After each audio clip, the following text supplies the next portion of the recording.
So the United States scraped by Guatemala 2-1, and Mexico beats Honduras 1-0 in a pretty physical game. I don't have a ton of time today, but I did want to talk about the semifinals because, well, they're important games, right? So even though this won't be the most in-depth analysis that I've been able to do in the past, I do want to touch on these.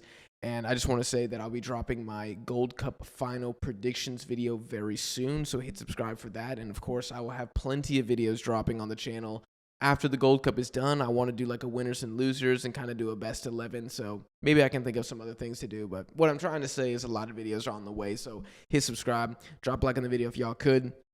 And let me know your biggest takeaway from the semifinal about Guatemala, U.S., whatever team, a player, down below in the comments. We'll start with the U.S. beating Guatemala 2-1, and I will say that I feel my predictions were a lot more on point with the semifinals than they were in the quarterfinals. I knew this was going to be a tough game. There was a brief moment in the beginning when Diego Luna scores a freaking banger, dude, for the second goal in the 15th minute. It's 2-0, and I'm thinking, God, was I wrong? Were we all wrong about Guatemala? Maybe Guatemala suck. Maybe CONCACAF is finished. The federation's terrible. We all bought into this Cinderella story for nothing. These guys actually suck. And then the following 75 minutes of the game happened, and y'all, the United States did not look very good. Now, did Guatemala deserve to win? That's a tough question. Because you can say, oh, well, Guatemala had some really good chances. Matt Freese probably has an argument for man of the match if Diego Luna wasn't so good. It would probably be Matt Freese, maybe Malik Tillman as well. Those are the three players that I think, along with the center backs for the United States, that actually put respect on themselves. A lot of the other players, I don't think it was a very good showing. But did Guatemala deserve to win? That's only if you discount some of the missed chances by the United States. Mainly Patrick Aguimang, who continues to have just a, should I say, controversial Gold Cup campaign. Look, he's good at some things, he's bad at others.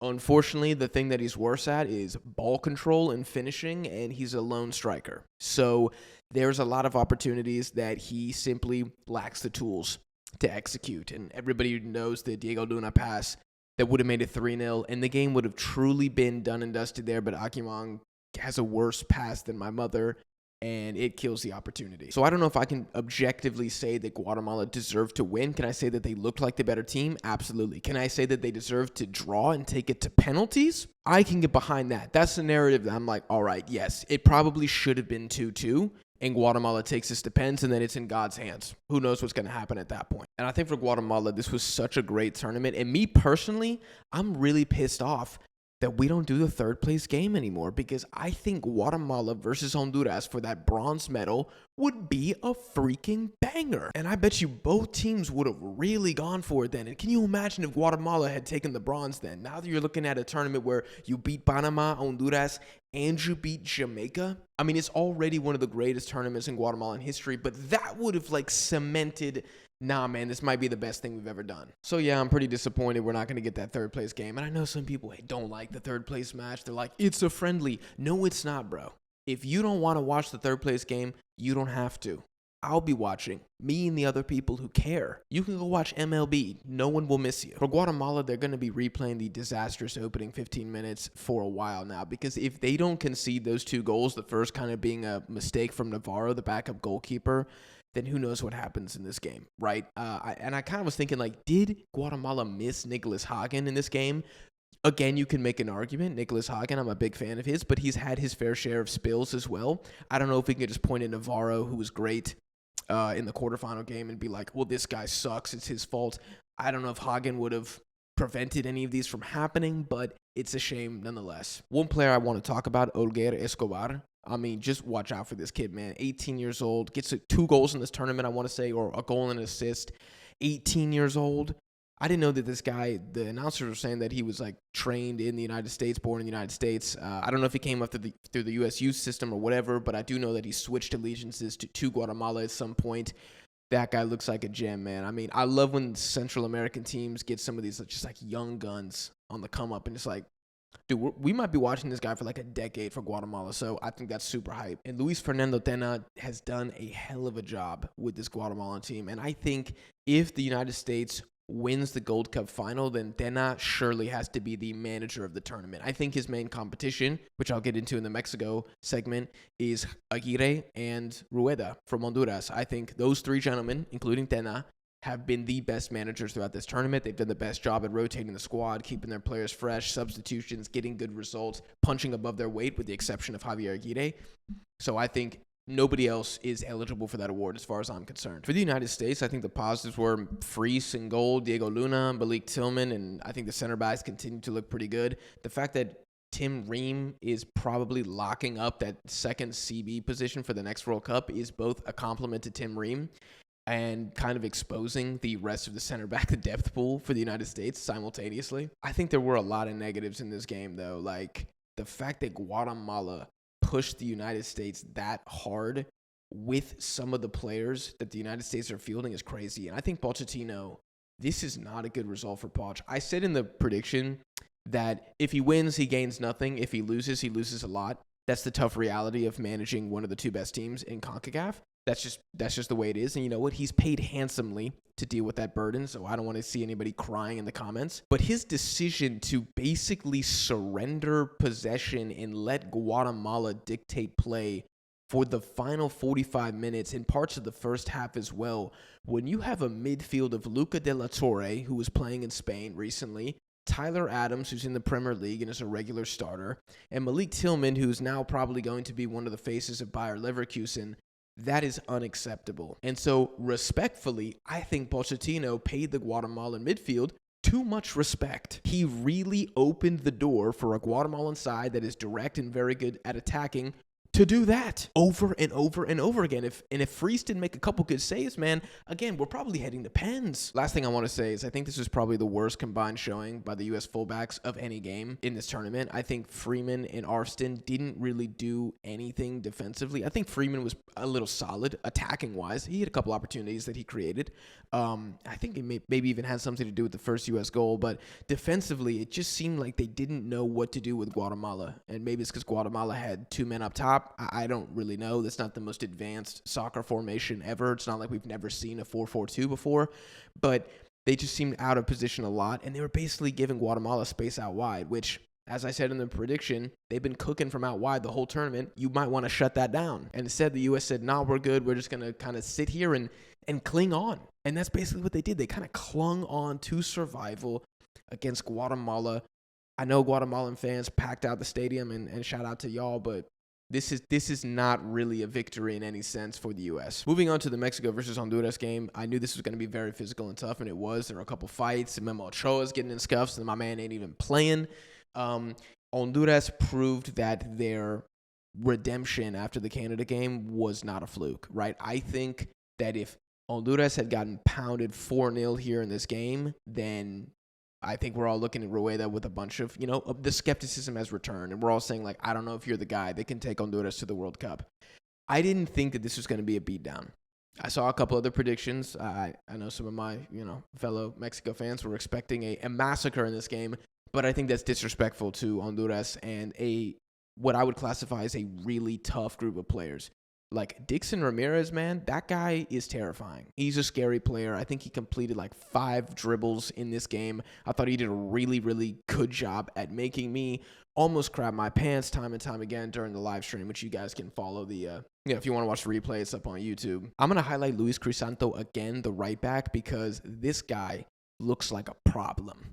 And I don't know what Andy Najar's future is with La H, but Crisanto looks like a two-way beast. Kervin Arriaga, man, I think Debbie Flores probably gets most of the clout for this Honduran side, but Arriaga is a proper footballer. He is a proper defensive midfielder, and I thought he had a great tournament. For Honduras overall, making the semifinal, losing to Mexico 1-0, this is a successful tournament. Nobody really had Honduras in the semifinal. Most people didn't even have Honduras in the quarterfinal. I feel like when I was, looking at what the streets were saying about the groups, I feel like I was in the minority by saying they were going to finish above Curacao. And so to bow out in extremely respectable fashion like this, to recover after the Canada game, massive dub. And I feel like Hondurans have to be looking at this group of players and say, yeah, we have enough to qualify for the World Cup. For Mexico, I have just a couple notes. I talked about this in the live stream yesterday, but Javier Aguirre, I think he's done a good job this tournament. I think being the Mexican manager is near impossible. I think that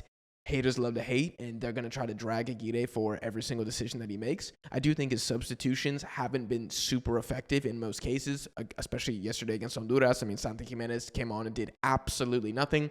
But that's not Aguirre's fault, right? Santi's an AC Milan player. He should be better than that. He should know how to impact the game. Our starting 11 has quite literally gotten like a little bit better every single game, to the point where our starting 11 against Honduras, I don't even know what we're complaining about anymore. With the players that we have available, it is damn near the best 11 that most Mexican fans could draw up for Mexico to field. And as I mentioned earlier, I think he's hands down a top 3 coach in this tournament. And if you want to compare the job he's done to the job that Mauricio Pochettino has done, how can you say that Pochettino has done a better job? Now, the irony in this is that the U.S. could win the final, and then it doesn't really matter. Everybody's going to look at Pochettino and say, hey, it was ugly. It was kind of desperate at times, but it worked. So Aguirre still has a ton riding on this final. And, of course, I got to shout out Gilberto Mora, who had the assist to Raul Jimenez, had the most chances created in this game. Should have had 2 assists in this game, to be honest. Should have had an assist in the last match as well in the quarterfinal against the Saudis. I mean, this guy is really looking like a Mexican Joya, a Mexican wonder kid that might actually do it. And y'all know I have serious PTSD every single time that we discuss these guys. I had to place like Marcelo Flores, his name, on a ban. Like he was on a no-fly, no-mention list on DeadBall TV because I got so sick of just what I felt like was piling more and more and more pressure on him. And look at him now. I mean, he's at Tigres doing okay, I suppose, in Liga MX, but nobody says that he's the face of the Selección anymore. And I don't want to say that Mora's the face of the Selección because I'm not going to do that. But I will admit that I'm very excited from what I've seen. I mean, the Hondurans tried to beat the shit out of him in the opening 15 minutes, and it kind of worked. But then he recovered. And, I mean, it would have been so easy for him to fold. He's 16 years old. It would have been so easy for him to, coach, my ankle hurts, take me out. And instead, he continues to ball, especially in the second half. And like I said, should have had 2 assists in this game. I think he passes it to Marcel Ruiz when Ruiz has a nasty turn. But Menjivar, bro, I should have mentioned him too. What a tournament. What a tournament for Menjivar. So shout out to Mora. Shout out to Marcel Ruiz, doing really well. Mateo Chavez, a bit of a hot and cold performance. He's got to keep his head on straight a little bit. Seems like a hot head. And I don't really know if there's too many positive takeaways from him. He does look very good going forward. But that's that. Alexis Vega, a little bit better today. A little bit better from Vega. Still not Toluca Vega. I don't know if we're ever going to see Toluca Vega for Mexico, but a little bit better today. And, of course, Raul Jimenez, the goal scorer. Not his greatest game. He probably should have converted a header that Julian Araujo put in from a really good, half volley cross. It was actually pure filth. Something the streets should be talking about more. But he still stepped up and scored the goal. And if Raul Jimenez scores in the final, we're going to win. Because if this guy scores, if he has a good game, Mexico do not lose. Did he have a good game against Honduras? I would say it was a good game, actually. Was it amazing? Was it Nations League Raul? No. But it was a good game. And with this supporting cast now and how Aguirre wants us to play, we're not going to lose if Raul Jimenez has a good game. So he's going to be the most key figure in the final against the United States, going up against Chris Richards and Tim Ream, who have done a pretty good job of neutralizing most opponents, although the Guatemalans, based on how they played, were able to deal some damage. So, again, I'll be dropping a Gold Cup final preview on the channel, guys. I will not be going live for the final, though, because, spoiler alert, I'm going to the game. I bought tickets. I'm pulling up to the game. It's in Houston, so I feel like, dude, I have to see one Gold Cup final in my life. And the fact that it's USA versus Mexico, I cannot let this opportunity go by. So I looked at my wallet and I said, baby, I'm sorry. And then I pulled out, that all black, all metal credit card. Y'all know I got a few of those. Did the one tap and boom. Yeah, now I'm going to the final. So I'm super excited for that. I will still be making, of course, a recap video about the final, but I will not be able to go live. So sorry, guys, but your boy's got to do this. I got to do this for me. So I hope you guys understand. You guys let me know what you think down below in the comments. I hope you enjoyed. If you did, smash the like button. Again, subscribe for more CONCACAF and Gold Cup content here on DeadBall TV. I appreciate you guys for watching, and I'll see y'all in the next one.